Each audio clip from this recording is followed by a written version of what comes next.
Hey, yo, what up? It's your boy. I love music and I want to have every opportunity to be able to show you guys amazing music. So I'm going to start a brand new series that definitely hasn't been done on YouTube before, but I feel not enough people are going into the world of Japanese music. And so I decided to take it upon myself to be the one to talk about great Japanese music to you guys. And so today I bring to you the worst to best list for Japanese band Maximum the Hormone. New metal, funk metal, power violence, hardcore punk band Maximum the Hormone. They're probably most well known for doing some of the most iconic anime openings and endings of all time, namely the second opening and ending to the legendary anime series Death Note, which many consider to be one of the best openings and endings in all of anime, and I can't disagree with that. These guys are hard-hitting, they're intense, they're hilarious, they're eclectic, and the range of sounds and change and style ups that they have brought to us over the past 20 years or so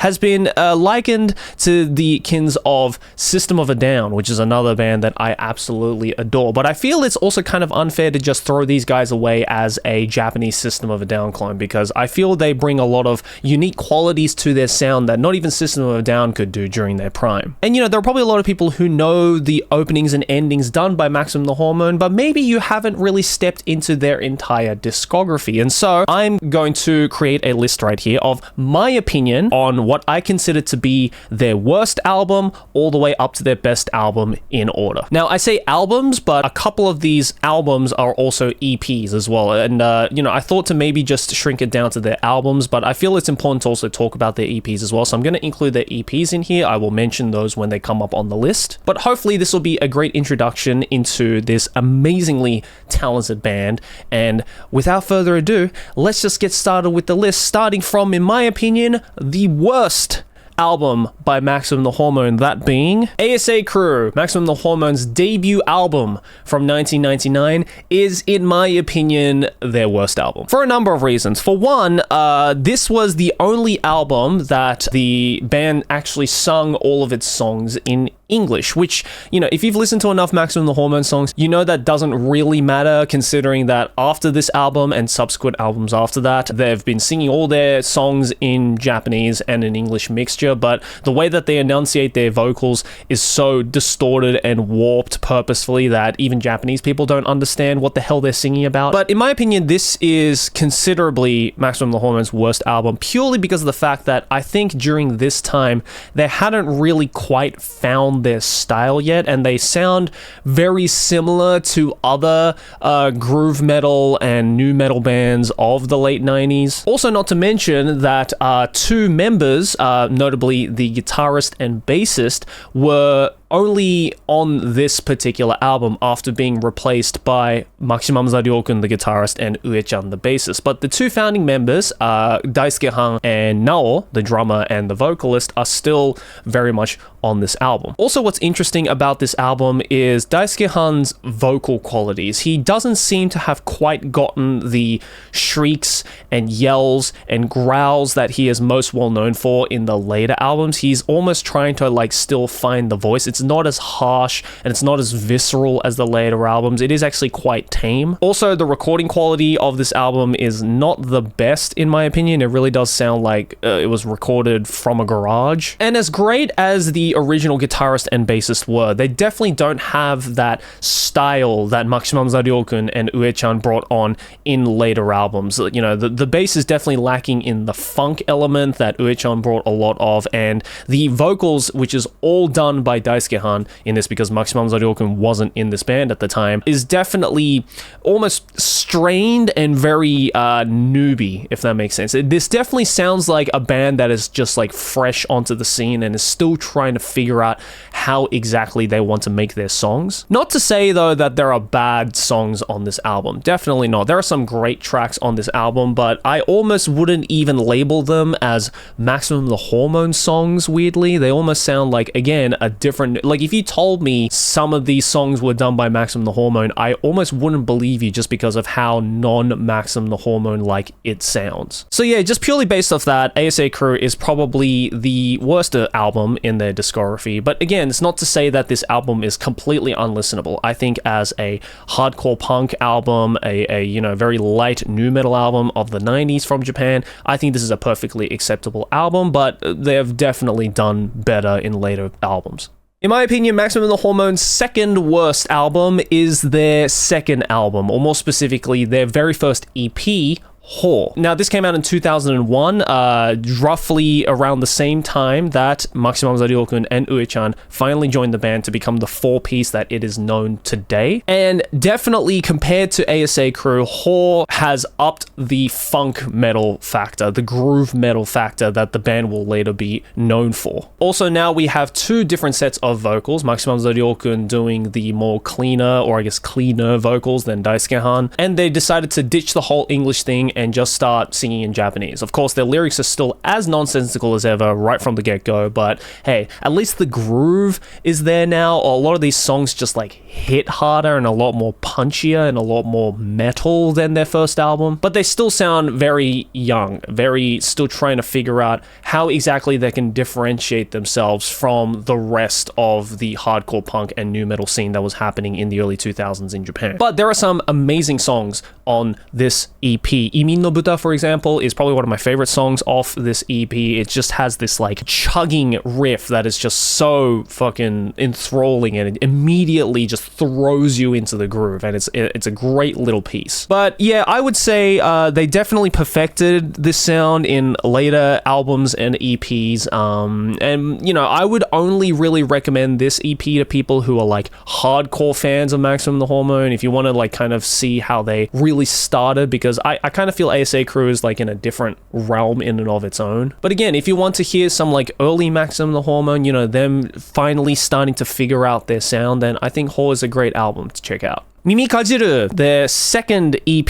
I don't know if it's a coincidence, but their third worst album is their third album that they brought out, Mimi Kajiru, or this is technically their second EP, but Mimi Kajiru, in my opinion, is way better and so much of a jump in quality compared to their first EP. For one, we get a view of Mangataro, who is the artist for what becomes a lot of the band's albums later to come, and they definitely do bring on, I guess, the weird, quirky eccentricity of these songs. I feel this is the moment, this was the EP that really made the comparison between these guys and System of a Down become very apparent, just from how all over the place and outlandish and the vocals being so playful and like cheeky became. For example, the first track on this album, Nigire, is a song all about grabbing your dick, and because it's Japanese pride to grab your dick. Yeah, it's very Maximum the Hormone, but the song slaps hard. Also, tracks like Usukimi Biri and Ningen Empi are just great classic Maximum the Hormone tracks that definitely have that feel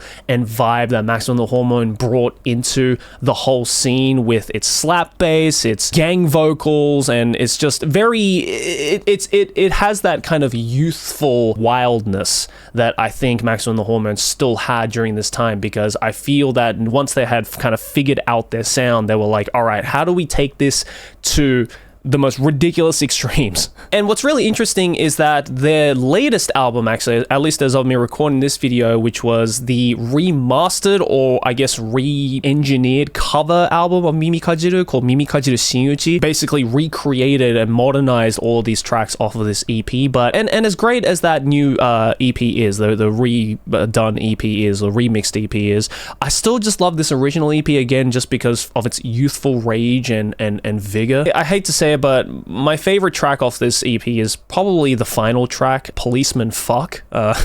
It's just a really fun, quirky, hardcore punk song of just saying fuck you to the police. NWA would definitely be proud, let's just say that. So yeah, if you want to kind of have a taste test of the more like eccentric early nu metal sound of Maximum the Hormone, then definitely give this one a go. But they have definitely done better songs, better albums as they honed in on their craft. KUSOBAN, or Shit Disc, is the third EP by Maximum the Hormone. Obviously, I've had to censor it because I don't want to get taken down by YouTube, but yeah, this album is is insane. It's crazy. One of the most underrated Maximum the Hormone songs is off this EP. The second track, it's just so fucking intense and hard, and Ue-chan's bass just goes absolutely ham on this track. Also, you get a lot more of these like fun, more hardcore punk influenced choruses on this EP, such as the chorus from Healthy Bob, the third track off this EP. And they're kind of sticking to the guns with the final track, the bonus track on this album, Tatari-kun, being another fun, quirky, hardcore punk sound that is definitely a lot more lighthearted and less intense than the other songs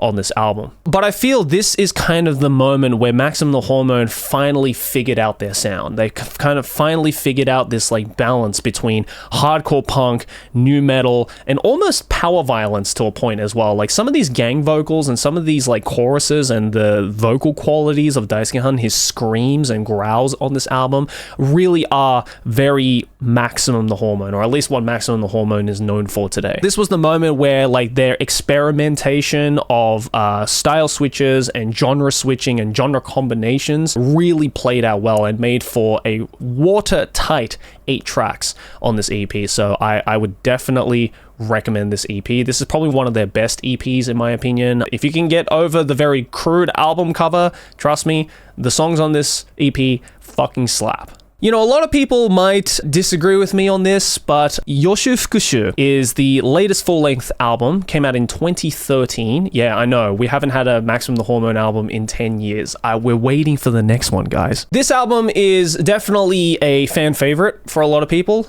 considering this is probably the time where a lot of people started to actually find Maximum the Hormone and really discover it, especially after their most successful album, BU-IKIKAESU. Obviously, this song having one of their biggest commercially successful tracks on here as well, Tsume Tsume Tsume, which is an absolute banger of a track, definitely my favorite off of this album. But I think the one thing that makes me kind of not necessarily dislike, but not like this album as much as I thought I was going to, is just the fact that they definitely play around with ideas that were heavily explored on their last couple of albums before this one, and I feel they didn't quite experiment as hard on this album as I think they were capable of doing. In fact, I feel a lot of the tracks actually kind of went more in a commercial sound, and a lot of the sounds and choruses on this album were definitely more fitted to like the normie metal crew. Not to sound like a fucking metal hipster or gatekeeper in any way. I mean, this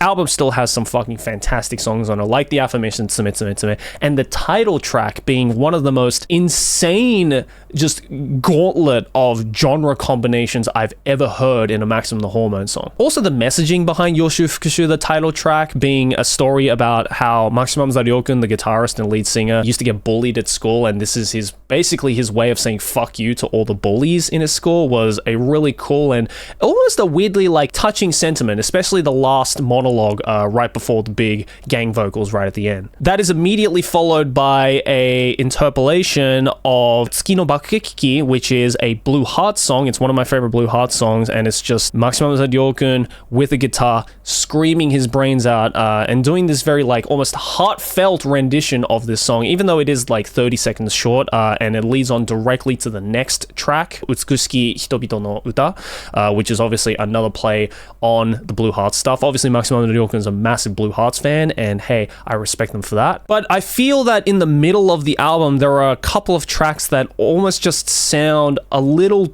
too Maximum the Hormone. It's like just sounds that we've heard on past albums, and they were definitely done better on the past albums as well, in my opinion. But we also get some absolutely fucking amazing tracks on this album, like F, which is all about Frieza from Dragon Ball Z, so that's pretty dope. Also, we get the insane and probably one of the heaviest Maximum the Hormone songs ever, Alien. It almost borders on grindcore, especially in the first half. It just some of the most insane, and then transitions into like this like sludge metal breakdown before going right back into the grindcore sound, and then ending it off with a weird pop number. I know, just trying to explain these songs is freaking insane. Just go give it a listen if you don't believe me. Also, we have the fantastic track Maximum the Hormone on this album, which has one of the sickest bass lines I've ever heard from any band. Ue-chan just going ham on this like very psychedelic slap bass segment as these gang vocals start to come in and almost put you into like this weird trance before crashing you down into the chorus, and every time I listen to it, it gives me goosebumps. So yeah, this album, absolutely fantastic. It is a great return to form for Maximum the Hormone, especially after the hiatus they kind of went through. But hey, you know, I feel like as fantastic as this album is and as fantastic as this selection of songs is, I feel that they definitely had a better, I guess, album structure in their past couple of albums, such as the next album on this list, which is BU-IKIKAESU, legendary 2007 album. This is probably one of their most well-known albums. If you've listened to Maximum the Hormone outside of just listening to their anime openings and endings, then this is probably the album cover that you've seen, because this was easily their most commercially successful one. Thanks to, in no small part, the inclusion of the aforementioned Death Note opening 2, What's Up People, as well as the Death Note ending 2, Zetsubo Biri, both being amazing freaking tracks. Also, the title track has one of the most infectious choruses ever. Just the starts and stops and the gang vocals, and then it going into this like awesome hardcore punk moment with Nao and Zaryokun singing together. It just has the most amazing feel to it, and it's just so invigorating. It gets my blood boiling every single fucking time. Also, some of the most underrated Maximum the Hormone songs are on this album, like Choo Choo Raburi Muni Muni Mura Mura Purin Purin Boro Nururu Dero Dero. That's a real title for a song, and it starts off with this really like almost bubbly pop punk sounding chorus sung by Nao, and it's just so fucking fun. It just throws you right into the fun, and it takes you for that ride the entire time. Also, tracks like Louisiana Bob, really underrated track, and also my favorite track on this album by far, Shimi, which is really just starts off with this very sludge metal, like very grimy sludge metal start, and then throws you into all sorts of different whiplashes of sounds, and it's just so incredibly structured and just sounds so tight. Like, definitely this album was the band at their most watertight. Like, this is really the moment where Maximum the Hormone, like, it kind of clicked in their heads of being like, oh, okay, this is our sound. This is what we need to do. And they definitely started to throw more elements of metalcore into this album as well. Definitely a lot more harder hitting tracks on here as well. Also, a lot of people forget about the track Akagi, which was actually used in the anime Akagi, which is an absolutely amazing track as well. Obviously, this album, yes, is most well known for the Death Note opening and ending, but there are so many other hidden amazing tracks off this album, so this is an absolute must listen. I would almost say that this is probably the album I would recommend to people who have never heard of Maximum the Hormone. This and the number one spot, definitely. But I think this one, compared to the first the number one spot, is probably the most accessible when it comes to Maximum the Hormone sound. I think if you want to kind of get a nice round of all of the different sounds that Maximum the Hormone is kind of capable of and all of their strengths, then I would definitely recommend this album if you've never heard of them. But that's the number 2 spot, and without further ado, here is what, in my opinion, is the best album by Maximum the Hormone. Yep, it's ROKKINPO GOROSHI, 2005 album. As you can see, I've had to censor the hell out of this album cover because this album cover is intense. But goddamn, this album is so fucking good. Don't get me wrong, BU-IKIKAESU is a fantastic album, and I really had to like come to terms with, okay, what is actually the best Maximum the Hormone album? Is it BU-IKIKAESU or is it this one? It was a real toss-up between the two, but ultimately I decided on putting ROKKINPO GOROSHI as my favorite and best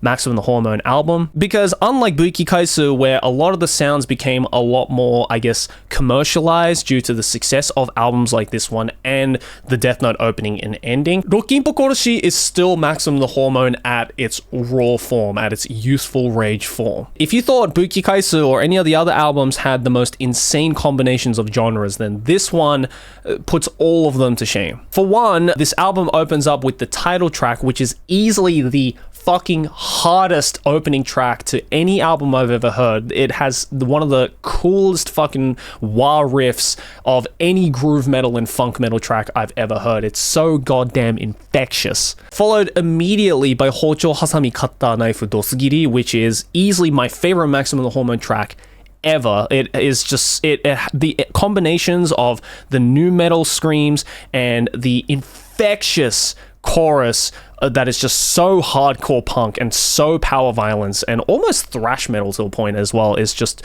so good. It gets my blood boiling every single time. And they definitely don't forget their hardcore punk roots as well, with entire tracks being more suited to the hardcore punk sound, such as Falling Jimmy. Also, one of the most underrated tracks on this album, Uehara Futoshi, which is basically giving Ue-chan, the bassist, the limelight by giving him the funkiest bass riff you will ever hear in a Maximum the Hormone song. It really does put a spotlight on just how good Ue-chan is as a bassist. You also have tracks like Rolling Sentoon, which is a classic Maximum the Hormone track. The fact that this song isn't more popular than it actually is, it still blows my mind to this day, because this could easily be used in an anime song, and it hits so hard, like anything harder than any other song that the band has made past and present. And then we ended off with a really cute, fun, hardcore punk style track, Rock and Roll Chainsaw, which, you know, admittedly, I don't know why they didn't use this track in Chainsaw Man. I mean, there's chainsaw in the goddamn title. It really does sound like someone took a chainsaw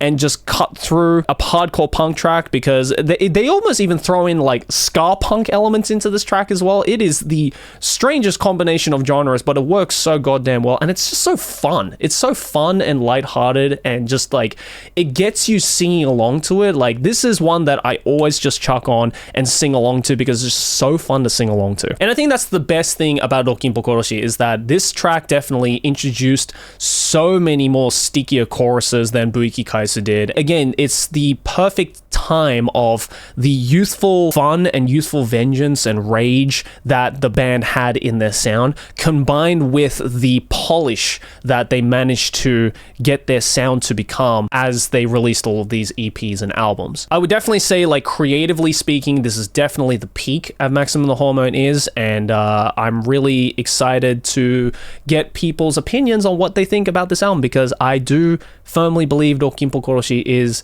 the best Maximum the Hormone album thus far. But anyways, guys, that was my list of the worst to best Maximum the Hormone albums. Let me know your thoughts and opinions down in the comments below. And please, you know, again, if you're a fan of like the Death Note opening and ending, if you're a fan of Chainsaw Man Ending 3, if you're a fan of any song that you ever heard from Maximum the Hormone in an anime, please do yourself a favor and do the band a favor, do me a favor, and please go and listen to these albums. Again, I gave my opinions on which ones to listen to, but honestly, all of their albums are fantastic.